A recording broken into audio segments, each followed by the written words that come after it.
저는 오늘 여러분들과 함께 열왕기상 17장 말씀을 근거로 인간의 끝은 하나님의 시작이라는 제목으로 말씀을 선포하겠습니다. 말씀이 증거되어질 때에 오늘 솔라노 큰비드네 교회와 온라인으로 예배드리는 모든 분들에게 동일한 은혜가 넘치시기를 예수님의 이름으로 축원드립니다. 오늘 저희가 읽은 본문의 내용은 엘리야와 사르밧 과부의 이야기입니다. 먼저 엘리야를 잠깐 소개하면 성경에는 많은 믿음의 사람들이 등장을 합니다. 그 중에서도 엘리야는 아주 특별한 사람이라고 할 수 있습니다. 엘리야는 등장할 때에도 17장 오늘 읽은 1절에 처음 그냥 등장을 합니다. 갑자기 등장을 하고 또 사라질 때에는 불병거를 타고 하늘로 날아가면서 확 사라져 버립니다. 그래서 등장도 갑자기 등장을 하고 사라지는 것도 하나님의 부르심을 입고 사라져 버립니다. 그리고 우상 바알과 아세라를 섬기는 수백 명의 우상을 섬기는 제사장들과 싸워서 이기는 그런 아주 기도의 사람, 불의 사람, 능력의 사람이 바로 이 엘리야입니다. 그래서 이 엘리야라고 하는 사람을 기적의 사람, 기도의 사람으로 인식할 뿐만 아니라 신약 시대에서도 이 모세와 엘리야 두 사람을 굉장히 기억을 할 뿐만 아니라 이 두 사람을 대표격으로 생각을 합니다. 모세는 하나님의 말씀을 시내사 안에서 받아서 하나님의 말씀을 온전히 받아서 그 율법을 가지고 온 이스라엘의 법을 제정한 사람이 모세이기 때문에 구약에 대표하는 하나님의 음성을 들었던 사람을 모세로 꼽고, 선지자들 중에 하나님의 말씀을 선포하는 선지자들 중에 최고의 선지자를 뽑는 사람이 엘리야입니다. 그래서도 예수님께서 변화산상에 올라가셨을 때 모세와 엘리야를 그 구름 가운데 만난 이유도 대표격이죠. 그래서 엘리야는 선지자들 중에서도 하나님의 말씀을 받아서 가감없이 선포했던 사람이 바로 엘리야였던 사람이고, 모세는 하나님의 말씀을 받아서 목양하고 목회했던 사람의 가장 선두주자라고 우리가 볼 수 있습니다. 그래서 엘리야라고 하는 사람은 그렇게 대표적인, 그리고 선지자로서 대표적인 사람이 바로 이 엘리야였고, 실제로 예수님께서도 이 엘리야를 많이 인용할 뿐만 아니라 신약 성경에 나오는 많은 사람들이 엘리야를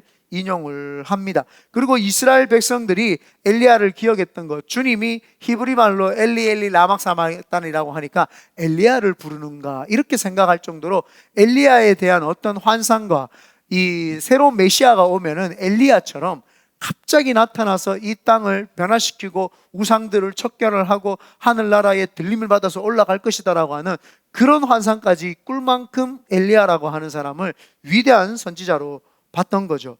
오늘 본문에 들어가기에 앞서 엘리야의 등장과 이 본문의 내용의 배경을 좀 먼저 알고 있어야 됩니다. 엘리야가 어떻게 등장을 하느냐 하면은 시돈이라고 하는 우상을 바알과 아세라를 섬기는 그 이방 나라가 있습니다. 그 지중해 연안에 이스라엘에서 보면은 북서쪽에 있는 자리 잡은 나라가 이 시돈이라고 하는 나라인데, 이 시돈이라고 하는 나라의 왕이 바알의 아들이라고 하는 이름을 가진 왕입니다. 그 아들의 딸이 누구냐 하면 이세벨입니다. 그 딸이. 그래서 그 이방 여인의 공주죠. 공주 이세벨이 북이스라엘, 남유다 말고 북이스라엘의 7대 왕이었던 아합 왕의 와이프로서, 왕비로서 초청을 받아가지고 이제 결혼을 하고 이제 왕비로서 이스라엘 땅에 오게 됩니다. 그리고는 그 이스라엘 땅에 바알과 아세라 신을 섬기도록 해가지고 온 이스라엘이 지금 영적인 침체, 암흑의 상태가 있는, 지금 그 당시에 갑자기 엘리야가 등장을 하는 겁니다. 이렇게 아합 왕이 하나님을 섬기지 아니하고 이세벨이라고 하는 여자를, 이방 여자를 데리고 와가지고 그 여인이 섬기는 바알과 아세라 신을 섬기면서 암흑천지로 만들었을 때에, 하나님은 인생들의 끝이라고 느끼는 암흑 시기에 한 줄기 빛이라고 하는 엘리야를 하나님은 시작하시고 준비하셨던 것이죠.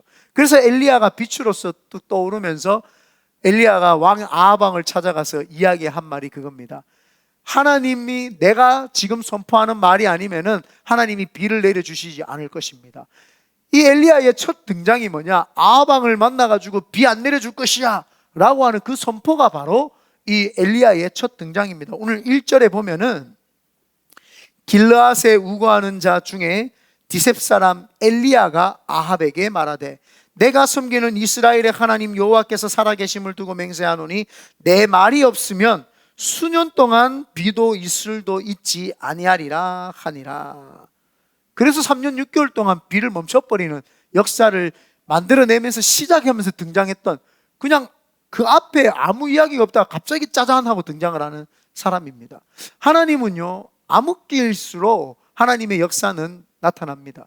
우리가 신약과 구약 중간에 400년의 시간이 있는데 그때를 영적 암흑기다 그럽니다. 왜냐하면 선지자도 안 나타나고 하나님의 그 음성이 나타나지 않는 시대입니다. 그래서 신구약 중간기다 이렇게 이야기를 하는데, 그 400년 동안에 근데 하나님은 빛을 한 줄기 만들어내시는데 70인의 사람들을 택해서 하나님은 헬라어로 성경을 번역하기 시작하면서 전 세계의 도서관에 헬라어 성경을 하나님은 만드셨고 퍼뜨리시는 작업을 미리 하신 거죠. 우리 인간이 생각할 때 끝이고 암흑이라고 시작했을 때 하나님께서는 그때 빛을 나타내시고 하나님의 시작은, 하나님의 역사는 그때 시작을 합니다. 오늘 제가 제목을 인간의 끝은 하나님의 시작이다 이렇게 했습니다. 하나님이 오늘 왜 엘리야를 기억하시고 이 시돈 과부 여인을 기억하셨을까? 왜 하나님이 그를 기억하시고 메모리 메이킹 모먼트를 그 발휘를 하셔가지고 지금 역사를 만들어내실까? 이 초점으로 우리가 조금 보면은 조금 이해가 되고, 아, 하나님이 이런 역사를 만드시기 위하심인가를 우리가 은혜로 경험하게 될 것입니다.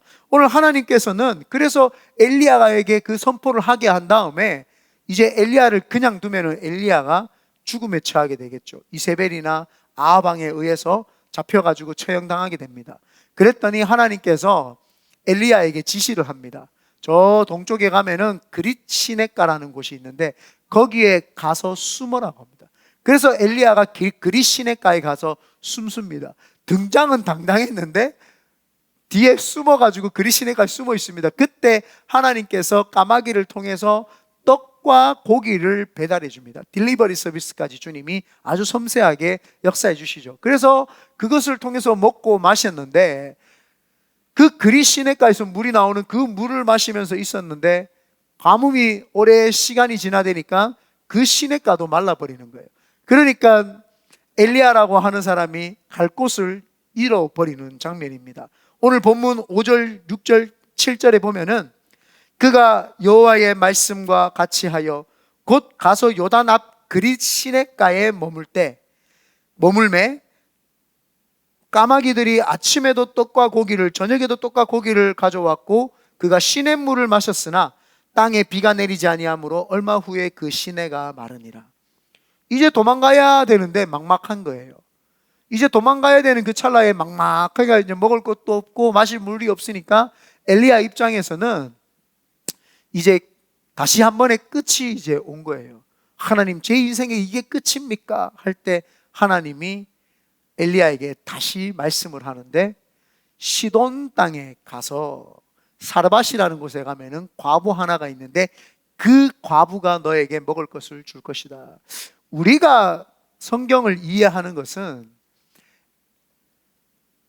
먹을 것이 없는 사르밧 과부에게 엘리야가 가서 하나님의 말씀을 증거한 것으로 우리는 이해를 하지만, 사실은 그것이 아니라 하나님께서 엘리야 니를 먹일 사람이 거기에 있으니까 네가 가라 이렇게 이야기한 내용이 성경의 내용입니다.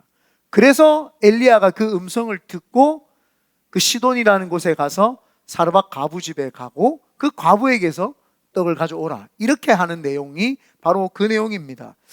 이 이야기를 보면은 이상하게 느껴지는 부분이 한두 군데가 아닙니다. 첫 번째로 뭐가 이상하냐 하면은 하나님이 많고 많은 사람 중에 왜 시돈에 있는 시돈 지역에 가서 과부를 만나라고 했냐는 거예요. 왜 많고 많은 사람들 중에 시돈에 있는 여인을 만나라는 거예요. 시돈은 뭐예요? 우상의 도시입니다. 우상의 도시. 이세벨이라고 하는 여자가 왔던 그 도시가 바로 시돈인데 그곳으로 주님이 가라고 하시는 거예요. 너무 역설적이죠. 주님이 좀 믿음이 좋은 텍사스로 가라고 하면 되는데 이 샌프란으로 가라고 하는 거예요. 이 산호세로 가라 그러는 거예요. 가장 악한 땅으로 가 있어라, 이렇게. 이해가 우리 할 수 없는 거죠.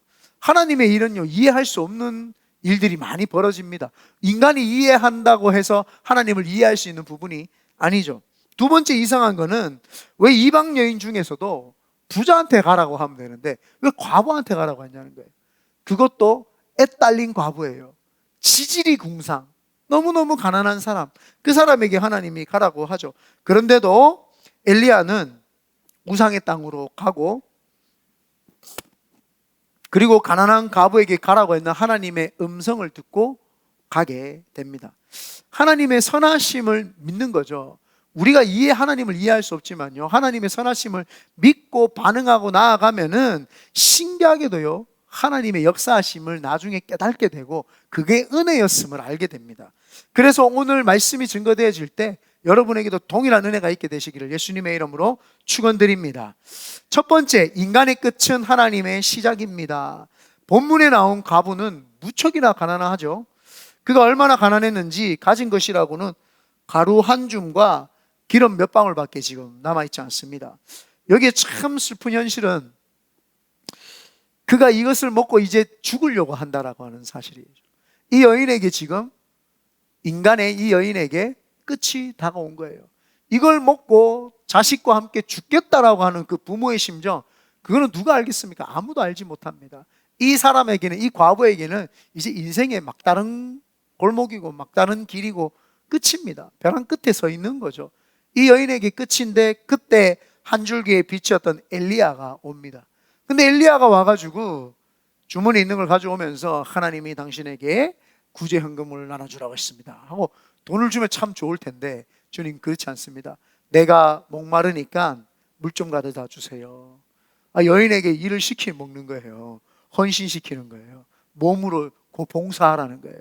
물 좀 갖다 줘. 물 가지러 가려고 하니까, 그리고 갔다 오는 길에 내 먹을 떡 좀 갖다 줘, 이렇게 이야기합니다. 아니, 떡은 먹을 거 없고 가루 한 움큼과 한 움큼입니다. 한 움큼이 아니라 한 움큼입니다. 요만큼입니다.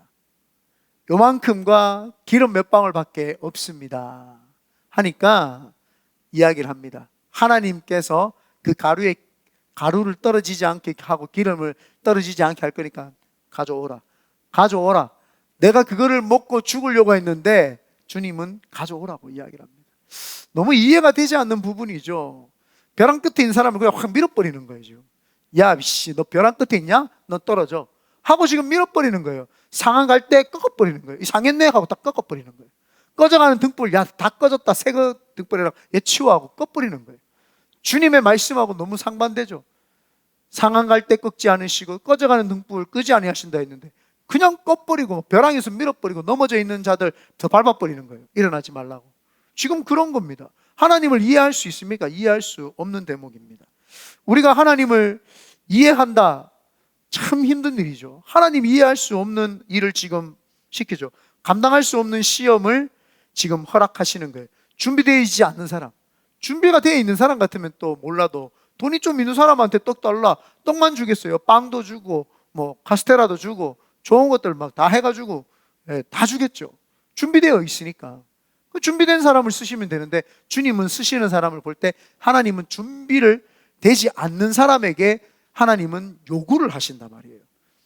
나 먹고 살기도 힘든데 다른 사람을 도우라고 하시는 하나님, 그 하나님을 이해하기가 쉽지 않습니다. 그런데 하나님께서는 그 인간의 끝을 알고 계시기 때문에 네가 더 이상 할 수 있는 게 없지 않냐, 그러면 이제 나를 섬기라는 거예요. 왜? 그때 하나님의 시작이 일어납니다. 사람들은요, 끝까지 가보지 않고 벌써 좌절해버리죠. 근데 끝까지 가서 끝에 하나님 앞에 드릴 때, 그때 하나님의 시작은 그때부터 일어나기 시작을 합니다. 사람이 자신이 몸부림을 치고 자신이 뭔가를 하려고 하면 하나님이 역사할 수 없기 때문에 끝까지 가도록 하나님 내버려 두시는 거예요. 그래, 한번 내가 했다라는 걸 네가 알기 위해서는 네가 끝까지 할 수 있는 대로 해보라는 거예요. 그럼 끝까지 자기가 발버둥을 쳐봅니다. 10가지의 재주가 있으면 10가지의 재주를 다 쓸 때까지 하나님 두시는 거예요. 가만히 있는 거예요. 다 쓰고 나니까 이제 네가 할 수 있는 게 뭐인데? 없습니다. 그래, 이제 내가 시작해도 되겠니? 그때 하나님이 시작을 하는 거죠. 그래서 인간의 끝은 멈춤이라고 하는 생각이 들지만 하나님께서는 인간의 끝이 그분의 이제 시작인 거죠. 그래서 하나님께서 엘리야와 사르밧 가부를 살리기 이제 시작을 합니다. 엘리야에게는 뭐예요? 엘리야가 만약에 북이스라엘에 남아 있었다면 분명히 많은 선지자들을 동원시키고 많은 우상 섬기는 자들을 동원시켜서 엘리야를 반드시 잡았을 겁니다. 잡아가지고 반드시 처형대에 올려가지고 엘리야를 죽이는 일이 이세벨이 했을 겁니다. 그런데 하나님은 엘리야의 끝을 아니까 하나님은 등잔 밑이 어둡다고 그 어두운 시돈 땅, 누구도 생각 못했죠. 야, 엘리야 하면은 설마 우상의 땅으로 갔겠냐. 사람들이 아무도 생각하지 못하는 허를 찌르는 일을 하시는 분이 바로 하나님이신 거예요. 시돈으로 가라. 하나님, 거기는 우상 섬기는 데인데요. 가기 싫은데요. 아니야, 네가 가야지 살 수 있어. 거기에 내가 네를 먹일 사람을 내가 챙겨놨어. 하나님, 거기 우상 섬기는데 하나님을 안 섬기는 사람들인데 주의 종이라고 하면은, 목사라고 하면은 우습게 여기지. 그 사람들이 저를 이해하겠습니까? 아니야, 내가 준비했어. 그때 엘리야의 끝 속에서 하나님의 빛이 나왔는데 그 빛이 엘리야에게는 빛이었어요? 아니에요. 사르밧 과부예요. 엘리야에게도 미리 준비된 부자가 다 있어가지고 오셨습니까? 주님이 미리 다 준비하시고 우리 목사님을 잘 섬기라고 준비했습니다. 이렇게 해야 되는데 그렇지 않아요. 웬 과부가, 애 딸린 과부가 하나 나와가지고 제가 당신을 섬겨야 되는 사람입니다. 지금 이런 모양인 거예요. 엘리야 입장에서 이해가 안 되죠. 근데 하나님은 둘 다를 살리시기를 원하셨던 거죠. 엘리야도 살려야 되고 사르밧 가부도 살려야 되는 거예요. 하나님이 가뭄을 일으키니까 사르밧 가부라고 하는 여인이 죽을 때가 되니까 이 여인의 끝도 아시고 엘리야의 끝도 아시니까 인생의 끝들을 찾아내셔서 끝에 있는 사람들끼리 만나게 하신 거예요. 그래서 만나게 하심으로써 엘리야는 하나님의 말씀대로 공급을 받아서 회복을 하고 이 여인은 엘리야를 통해서 또 공급을 받아서 이 여인도 살아나죠. 둘 다 살아나는 역사가 있는 게 뭐예요? 오늘 인간의 끝이었던 것이죠. 그래서 하나님께서 이 엘리야를 이세벨의 고향이었던 시돈으로 보내서 등잔 밑에 숨게 하시고 그 속에 등잔 밑 속에서 죽어가는 여인을 살리시고 빛으로 보여주셨던 분, 그분이 바로 하나님입니다. 저희 어머니께서 어머니의 간증을 조금 하면은 지난번에도 한번 하셨지만 저희 어머니께서 남편을 잃고 처음으로 교회에 가셨을 때입니다. 교회라고는 처음 나간 곳이 바로 개척교회입니다. 침례 교단이었던 것 같은데 개척교회인데 그 개척교회 가시려면은 큰 교회로 하나님이 인도해 주시든지 해야 되는데 담벼락에 막 낙서가 돼 있고 대문이 조그만한 그런 개척교회를 왜 가셨는지 어머니도 이해를 할 수 없는 거죠.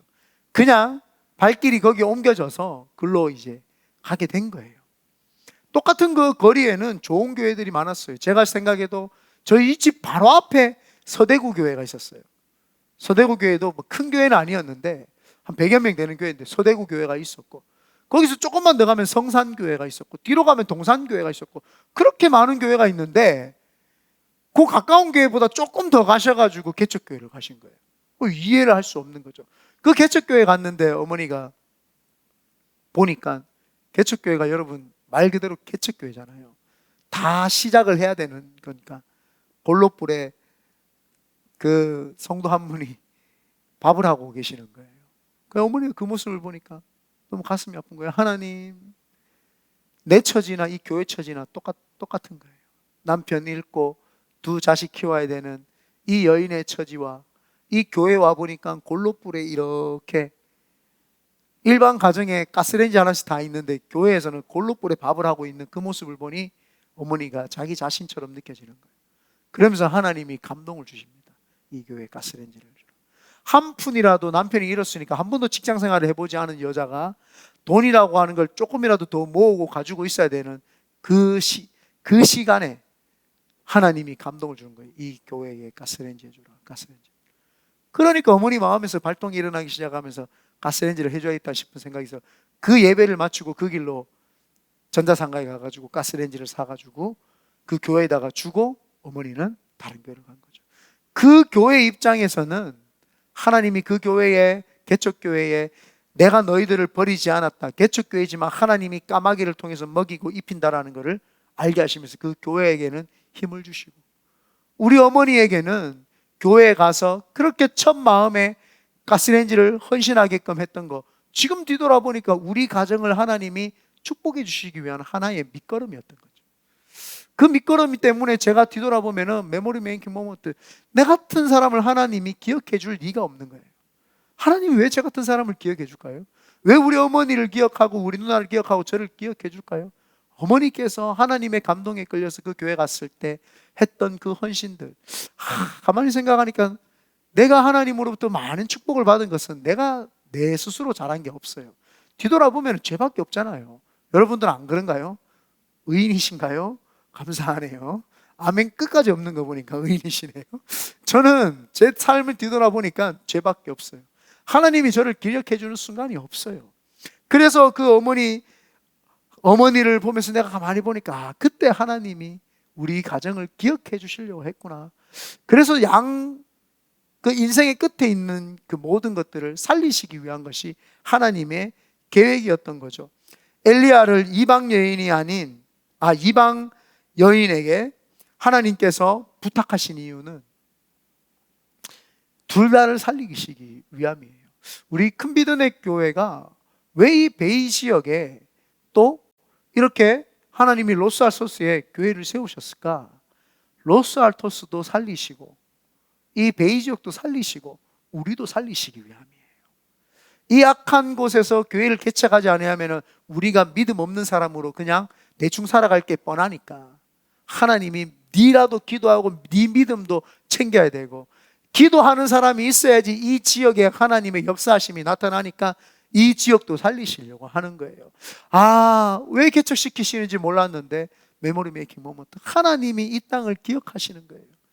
이 샘프리안이라고 하는 땅을 하나님 기억하시는 거예요.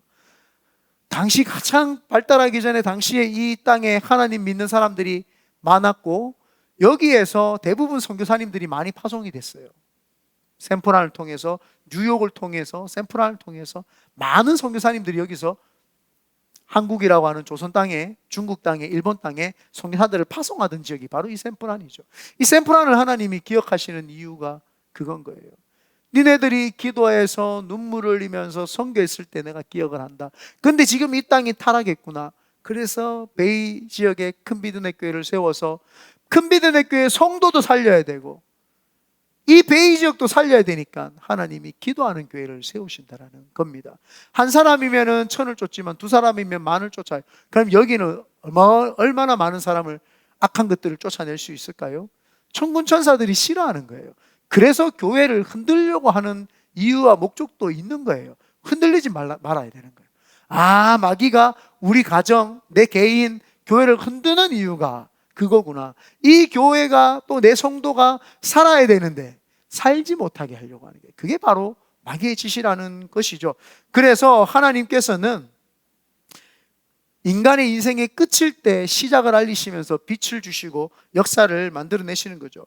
그래서 결국 우리는 하나님의 채우심을 경험하게 되고, 또 엘리야는 과부 집에 가서 엘리야와 함께 그 모든 것들을 누리고 먹고 쉬고 그곳에서 온 가족들이 살아나는 역사가 있게 된 줄 믿습니다. 그러므로 2025년도에 하나님이 우리를 기억해 주시는 그 순간 우리의 끝을 하나님께 드려야 되는 거예요. 그때 하나님의 시작이 일어날 줄 믿습니다. 두 번째, 인간의 순종을 기억하시는 하나님입니다. 하나님께서 스스로 기억을 하시기 위해서 하나님의 생각 속에서 내가 뭔가를 기억해야 되겠다라고 하는 의지를 가지시고 기억하기 위해서 인간에게 뭘 시키시느냐? 순종을 요구하시는 거예요. 왜 그렇게 하시느냐? 복 주시려고. 하나님이 복을 주시려고 순종을 시키시는 거예요. 엘리야의 요청과 사르밧 과부의 그 순종. 엘리야는 가서 그 여인에게 민망한 이야기를 하잖아요. 제가 신앙생활 하면서 여기 계신 분들 중에 저한테 민망한 이야기 들은 분들 굉장히 많아요. 또 제가 민망한 이야기를 할 때도 되게 많아요. 꼭 하지 말아야 될 말인데도 그 사람한테 가서 하라는 거예요. 그러면 해야 됩니다. 근데 그거는 하나님이 살리시기 위함이었죠. 죽이기 위함이 아닌 거죠. 엘리야의 요청 뭐예요? 그 여인에게 물 좀 갖다 달라, 뭐 가져와 달라. 처음 보는 사람이 한 번 명령하는 것도 싫은데 두 번, 세 번 명령해 보십시오. 우리 같으면, 여기 성격 있는 사람 우리 같으면 어떻게 돼요? 양반이 미쳤나 돌았나, 그리고 막 욕을 하고 그러지 않겠어요?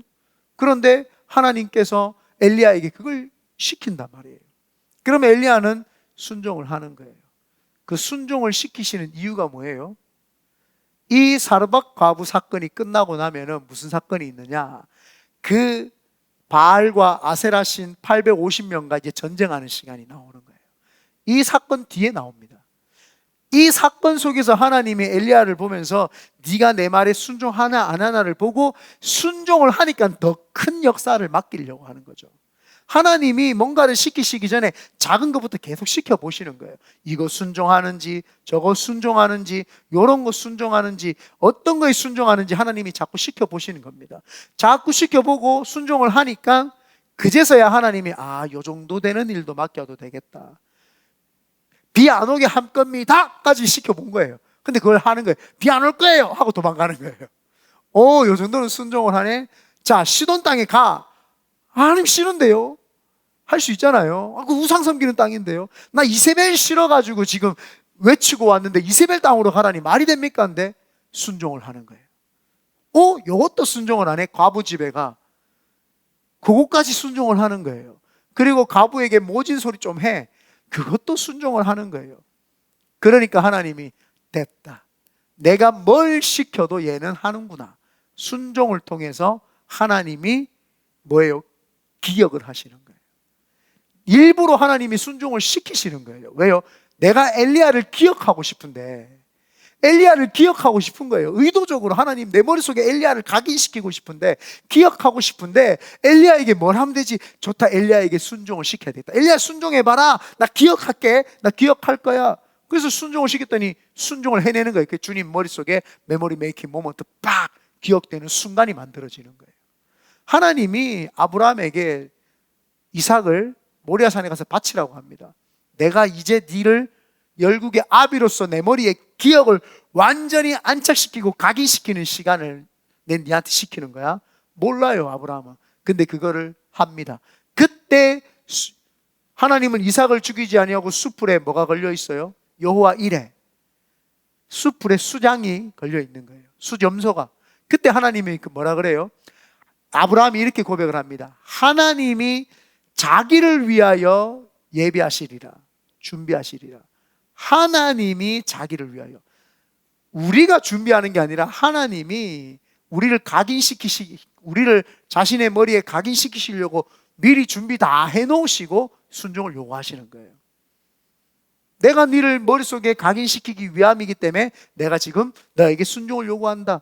그때 엘리야를 하나님은 기억을 하시고 바알과 아세라들과 함께 싸울 850명과 싸울 사람을 하나님이 뽑으시기 위한 하나님의 메모리 메이킹 모먼트가 시작이 된 거예요. 그리고 나서는 사르밧 과부도 마찬가지죠. 사르밧 과부를 하나님은 마음에 기억을 하고 싶은 거예요. 세상 사람들은 다 시돈이라고 하는 땅에 우상이 있다고 하지만 나는 하나님이야. 그 속에서도 밝은 빛을 나는 비추는 하나님이야. 한 영혼이라도 나는 구원하는 하나님이야 라는 것을 하나님은 나타내시기 시작하고 싶은 거죠. 그래서 그들에게, 그 사르밧 과부에게 그 순종하게끔 하는 거예요.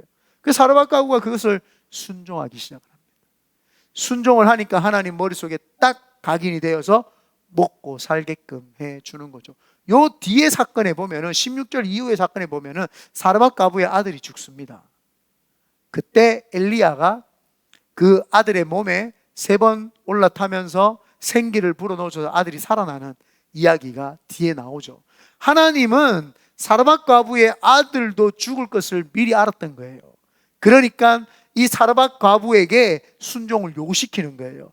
내가 기억을 해야지 네 아들을 살릴 수 있으니까.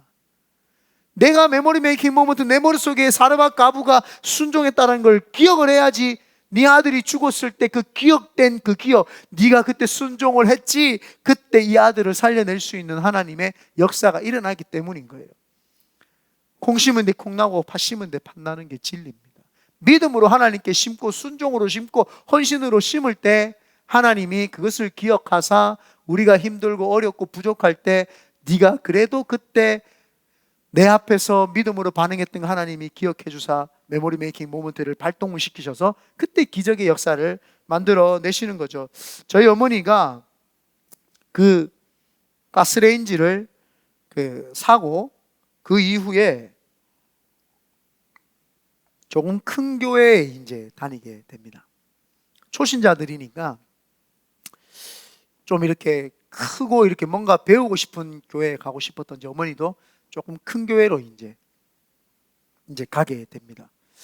그리고 나서는 어머니가 처음 교회를 가서 첫 달부터 11조를 하기 시작을 합니다. 과부가 딸 아들 둘이 키우면서 받은 월급이 얼마 되겠습니까? 근데 그 월급에서 처음부터 첫 달부터 11조를 드리기 시작을 합니다. 하나님이 우리 어머니 마음에 11조를 꼭 드리라고 하는 마음을 주신 거예요.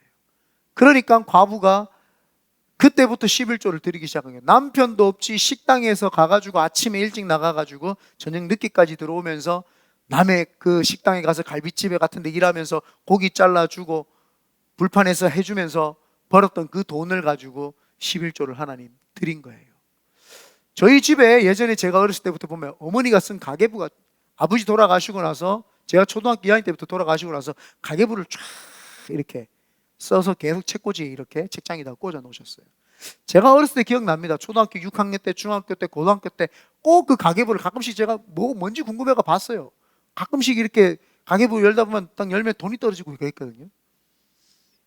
제가 그걸 알고 있기 때문에 가계부를 가끔씩 열었어요. 그럼 돈이 뚝 떨어지면 모른 척하고 이제 집어넣었죠. 근데 어머니는 그게 당시에 뭐 헌금인지 뭔지 이렇게 중간중간에 집어넣으셨던 거예요. 저는 이제 어머니는 뭐 없어진 거 알았을 수도 있겠죠. 제가 이제 열면은 돈이 떨어지니까 그걸 이제 그래서 항상 가계부를 이렇게 열어봤던 기억이 있어요. 또 가끔씩 성경책 옛날 성경책을 이렇게 뒤집으면 또 이렇게 돈이 뚝뚝뚝 나오거든요. 꽤 괜찮아요. 그것도 빳빳한 것이 굉장히 기분 좋은 새돈 같은 느낌이잖아요. 그 가계부에 보면은 몇 월, 며칠 11조를 냈고 헌금을 낸 금액을 다 적어놨어요. 어머니가 굉장히 이렇게 꼼꼼하고 디테일하신 분이에요. 그러다 보니까 다 적어 놓으셨죠. 제가 어렸을 때 그걸 봤어요. 저 그때는 이게 뭐 11조가 뭔지 그런 걸 잘 몰랐기 때문에 그런가 보다 했죠. 시간이 지나고 보니까 하나님이 저희 어머니와 우리 가정, 누나와 저를 기억하시고 싶은데 우리 가정이 하나님 앞에서 드린 게 없어요. 그러니까 하나님의 역사하심이 우리 가정에 머물기에 부족하죠. 그래서 하나님이 어머니에게 11조라고 하는 그거를 요구를 하시는 거예요. 의도적으로. 그러면서 하나님이 저희 어머니와 이기봉이와 그 과부의 아들과 딸을 기억을 하시는 거예요. 내가 니네들을 기억하기 위해서니까 제발 좀 11조 낼래? 그때 어머니는 그걸 이해를 할 수 없지만 헌신하고 하나님께 드리는 거예요. 그때 하나님이 저희 가정을 기억해 주신 거죠. 그래서 제가 목사까지 된 거예요.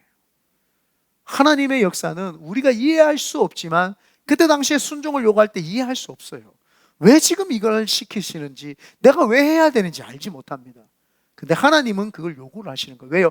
지금 하나님이 우리를 각인시키시기 위한 그게 작업인 거예요.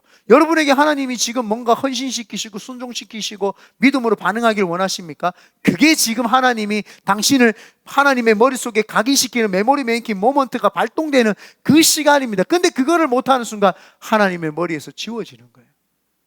기억하며 기억하고 기억하리라라고 하는 하나님의 그 기억이 그게 자리 잡지 못한단 말이에요. 메모리 메이킹 모먼트는 그런 거라고 저는 봅니다. 하나님이 본인이 우리를 기억하고 싶으시고 우리에게 축복 주시고 싶으신데 우리가 하나님께 기억될 만한 축복받을 만한 것이 무엇인가? 그게 우리에게는 순종이 될 수도 있죠. 이 사르밧 과부가 그것을 한 거예요.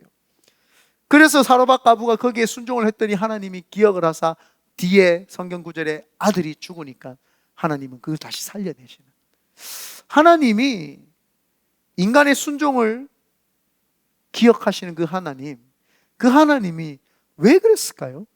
왜 근데 하나님이 엘리야나 사르밧 가부나 저희 어머니나 저희 가정을 왜 하나님이 기억하고 싶으실까요? 세 번째입니다. 하나님은 진짜 사랑이시기 때문에. 많은 사람들 가운데 하나님이 특별히 이 사람들을 뽑으신 이유가 뭘까?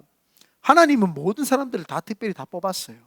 그런데 하나님은 그 인간의 끝에 가 있는 사람을 가장 먼저 구제하셔야 되지 않을까요? 그잖아요. 가장 끝부분에 있는 사람부터 차근차근 해서 안전한 사람까지 하나님 구원하시려고 하시는 하나님의 역사가 있다고 저는 봅니다. 왜 많은 사람들 가운데 하나님이 사르밧 가부와 우리 가정을 기억을 하고 계셨을까? 다른 사람도 기억해도 되잖아요. 가부에게는 아들이 하나 있었습니다. 아들을 향한 어머니의 심정이 어땠을까요? 아들을 향한 어머니의 심정. 지금 내 아들이 있는데 이 아들과 내가 지금 먹을 게 없단 말이에요. 근데 요만큼의 그 가루움큼이랑 기름 조금밖에 없어요. 나는 굶어도 되겠는데 그 엄마가 만약에 그걸 해가지고 나눠 먹고 한다, 엄마가 많이 먹었을까요? 어차피 먹고 죽어야 되는데 아들 다 좋지 않았을까요? 제 개인적인 생각입니다. 몰라, 여기 자식 있으신 분들 본인 다 드실 거예요? 아니나 반! 50대 50! 동훈아 이래야 3분의 1! 네 하나 내 하나 내 하나! 뭐 이런 건가요? 예? 여러분 부모님 여러분들이 그렇게 했어요? 아니잖아요. 더 주고 싶으셔가지고 더 주고 싶은 게 부모의 마음이잖아요.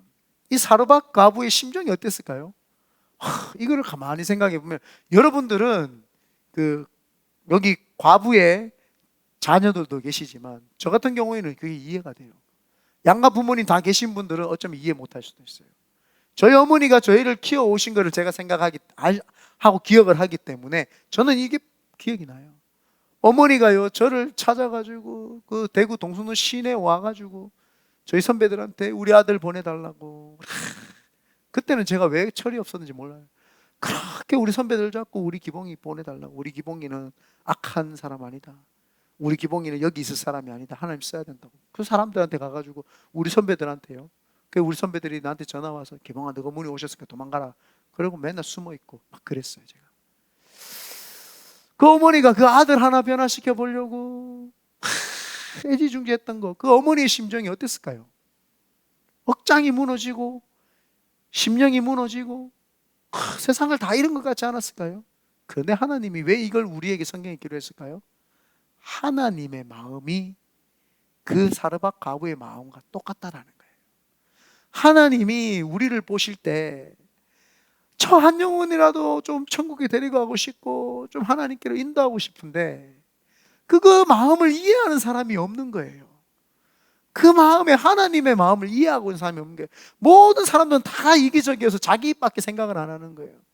이 성경을 보면은 하나님 나를 채우시는 하나님 막 그런 것만 생각을 하는 거예요. 그게 아니라 하나님 아버지의 심정이 어떠냐는 거예요. 우리가 잘못된 길로 갈 때, 이 인류가 하나님 원하시지 않는 길로 갈 때 그 하나님 아버지의 마음이 어떻겠냐는 거예요. 억장이 무너지는 거죠. 사르밧 가부를 보여주면서 엘리야에게 이야기를 하는 거예요. 내 마음이 이렇다 엘리야야. 내 마음이 이렇다.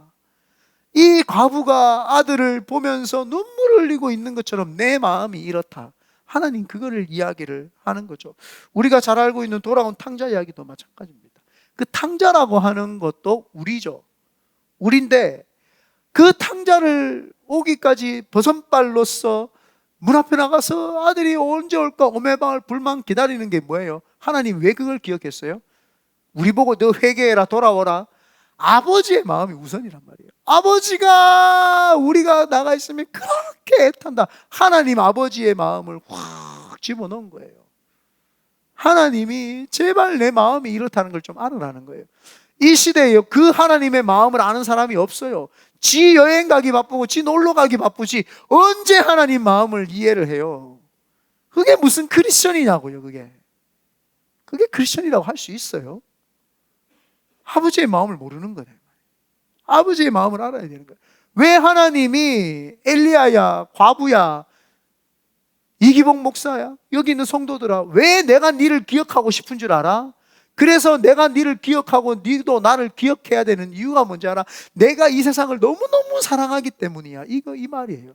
근데 하나님이 나를 기억하시고 내가 하나님을 기억한다. 여기서 끝나면 안 된단 말이에요. 왜 하나님이 나를 기억하실까? 왜 이 미국 땅에 보내가지고 이 강대상에 서가지고 이렇게 열변을 토하면서 설교를 하게 하실까? 하나님의 마음을 이야기하는 거예요. 하나님의 마음, 그 마음에 합한 사람이 다 있었다고 제가 이야기를 했던 거예요. 하나님의 마음을 아는 거예요. 참 하나님이 애타는 거예요. 이 베이 지역을 보면서 하나님이 막 가슴 아파 죽겠는 거예요. 참 이것들이 정말 내가 낳아서 남자와 여자를 만들었는데 지네들은 남자가 가시나라고 하고 막 난리다 지금. 이거 어떻게 해야 되냐 지금. 이 목사야 좀 기도 좀 해라. 큰 믿음의 교회 기도 좀 해라. 제발 좀 내 마음을 누가 좀 알아줄 거 기도 좀 해라. 그게 하나님의 메시지인 거예요. 우리를 하나님 메모리 메이킹 모먼트 하는 이유가 그거예요. 내가 천지를 창조했고 너희들을 너무너무 사랑하는 하나님이다 라는 거죠. 그런데 참 감사한 것은 이 성경을 보면서 그런 하나님의 음성을 알아들었던 엘리야가 있었다는 거예요. 참 이 시대에 어른 찾기가 힘들어요. 이 어른 찾기가 힘든 시대입니다. 어른이라고 하는 말이 얼르다라는 뜻이에요. 원래는 얼르다에서 나왔는데 얼르는 게 뭐냐면은 남자와 여자가 몸이 뒤섞여서 이렇게 있는 걸 얼르다라고 하는 거예요. 거기에서 파생된 게 어른인 거예요. 왜 그러냐 하면은 당시에는 여자와 남자가 결혼을 해서 한 몸을 이룰 때 그때 어른이라고 이렇게 이야기를 해줬던 거예요. 그래서 얼르는 사람, 남자와 여자가 몸이 섞이는 사람, 그 사람을 어른이다 했죠. 여기 성인은 많아요. 그러나 어른이 적습니다. 어른은 자기 가정을 책임지고 자기 자녀를 책임지고 이 나라와 민족과 이 모든 것들에 대한 책임의식을 가지고 정신이 올바로 박혀있는 사람이 어른이죠. 19살만 지나면 성인입니다. 성인은 수두룩빽빽해요. 그러나 어른이 없어요. 어른이 돼야 되는 거예요. 엘리야는 어른인 거죠. 하나님의 음성을 알아듣는 거예요. 아버지의 마음을 이해한 사람을 그 사람을 철들었다 이렇게 이야기합니다. 부모의 마음을 이해했다, 철들었다 이렇게 이야기합니다. 그 사람이 어른인 거예요. 부모님의 마음을 이해한 거예요. 하나님의 마음을 이해한 거예요. 하나님의 음성을 알아차리고 하나님의 음성에 반응할 수 있는 사람, 어른인 거죠. 여러분, 민증 가지고 있다고 어른이 아니에요. 성인이죠. 그냥 성인인 거예요. 청소년에서 성인으로 바뀐 거예요. 그러나 성인이 어른이 되기 위해서는 아버지의 마음을 이해를 해야 돼요. 자녀의 마음을 이해를 해야 돼요. 목회자의 마음을 이해를 해야 되고 교회의 마음을 이해를 해야 되고 예수 그리스도의 마음을 이해를 해야 되는 거예요. 그때 그 사람을 어른이다 이렇게 이야기합니다. 요즘 시대에 어른이 없단 말이에요. 요즘 시대에 어른을 찾기가 힘들어요. 어른이 되시기를 예수님의 이름으로 축원드립니다. 그래서 이런 하나님의 음성을 알아차리는 우리 성도들 되어서 이 큰 믿음의 교회가 하나님의 기억에 각인되는 그런 성도들 되시기를 예수님의 이름으로 축원드립니다.